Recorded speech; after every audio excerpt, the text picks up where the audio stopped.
Hello and welcome to a new edition of True Audio Files. So today I asked the question, is social media ruining the hobby, the record collecting hobby? I've been thinking about doing this episode for quite a while. I kind of have teetered on the idea of doing it and then not doing it, mainly because I wasn't sure it was going to really get a lot of views. And, that's really what you're after if you're doing this social media thing on YouTube and trying to get more subscribers, trying to get more viewers, things on that nature, and because you want the stuff that you're doing to be seen and liked. So I wasn't sure how it would play, but some events that happened this week have led me to feel that I didn't care how many people view it. Hopefully a lot of people do. Hopefully a lot of people respond and react and comment on it and like it. But kind of a backstory to this is Melinda Murphy, for those of you who don't know, is I'm sure most of you do, if not all of you, if you're watching this video, a fellow YouTube vinyl community person who I really like and respect and appreciate quite a bit. She's actually helped this channel grow some, and it's been very much appreciated. But she made a video this week talking about people who just were really not very nice to her on her channel, and just stuff that just didn't make sense, in my opinion, and I think in her opinion too, because it was a longtime viewer and watcher of her channel and decided that she was someone who just was a, for lack of a better term, a MoFi junkie or MoFi flunky. I don't know how you best want to describe it, but they told her that because she was such a pusher of MoFi that they were actually going to stop following her and stop watching her videos. And, that just led me to think of a lot of the situations I've come across in social media. Not as much in my YouTube social media, but more like Facebook and other places where, I actually had commented on her post about some situations I've had in a Mobile Fidelity fan group page, which also does talk about other audiophile releases also, but the name of the group is, I think, Mobile Fidelity Fan Group or something like that. But it basically has Mobile Fidelity in the name of the group. So the main focus is on Mobile Fidelity.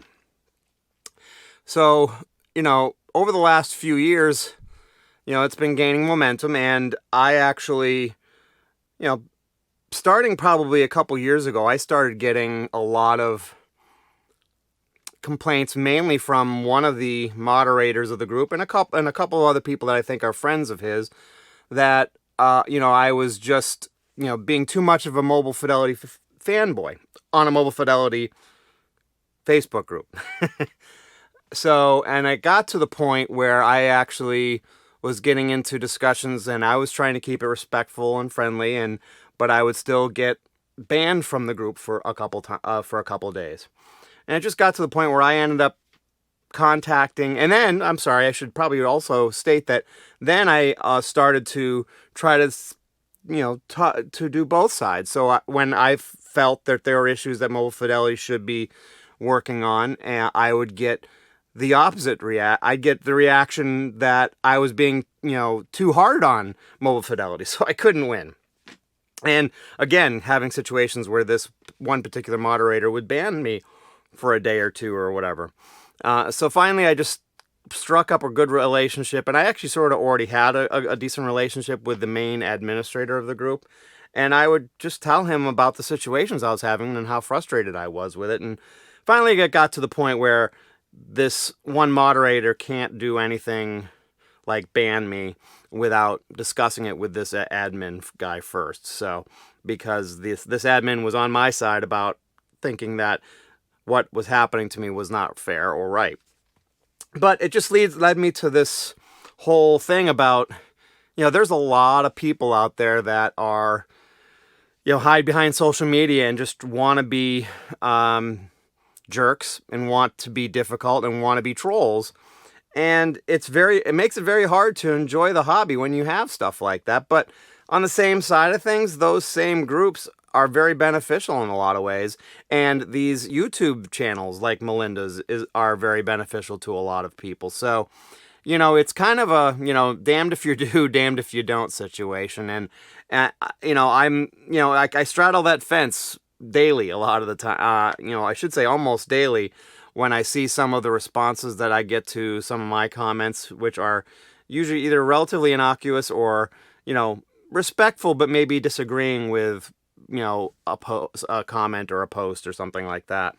And, how just vicious people can be. And it's one of those things that if you're going to be on social media, unfortunately, you just have to let that stuff roll off and move on. And, one of the reasons why I chose to try to build the True Audiophiles Facebook group that I have, which I hope you guys check out, there's a link to the group below, was to create a safe environment for people, no matter who they were, where we could have discussions, or we could, post, what we're listening to or things like that, and not have that backlash or the rude comments or gestures that I see in a lot of those Facebook groups that are held that allow that. And I'm hoping that I can get the group up to a point where we get 3, 4, 5 posts a day and just friendly conversation, because there are one or two groups that are out there that are similar but not quite the same as the group that I want to create, that have that, where I'm guessing that the administrators are just very picky and make sure that if there are any kind of rude comments or mean comments or bullying comments, that they get deleted and or the person's removed from the group, because that's really kind of what needs to happen with these things. But anyway, I kind of wanted to bring that up and just voice my opinion on it and just say, look, unfortunately, there are enough good things that come from these social media groups, like my YouTube channel. Hopefully you agree with that. And Melinda's, for example. And Maslow is another one of those who I know has gotten a little bit of flack for his political beliefs.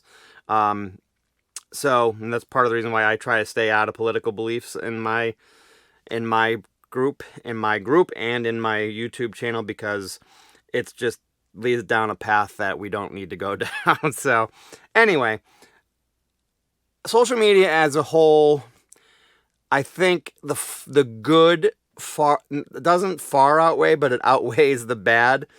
But it's really, really dicey. It some days you really it makes you think, and makes you not want to stay on social media because of the bad that's there. But then you get a post or two that are great, that you love, that gives you great information, and restores your faith in keeping on with the groups and social media in general. So that's kind of my take on it. I'd love to hear what you have to say. Do you? I know that there are some people that I know that comment on this that don't actually go onto Facebook or other social media pages because of the bad stuff that's there, and I respect that completely. But I'd love to hear everybody's comments on that and their takes. I will put this video up on my Facebook group, and probably ask questions about it on my Instagram account and my Twitter account, both of which are linked below if you want to kind of join in there as well. But I want to hear your take on it and see what you think. Do you still feel that there is more good than bad on social media? And, how are you dealing and coping with the negative that can get overwhelming sometimes on social media? So if you liked what you saw here, please hit that like button. If you want to see more of my videos, hit that subscribe button. If you want to know when my new videos come out, hit that alert bell, and check me out on the social media pages I talked about, which are also linked in the description below. That is everything I have for this week.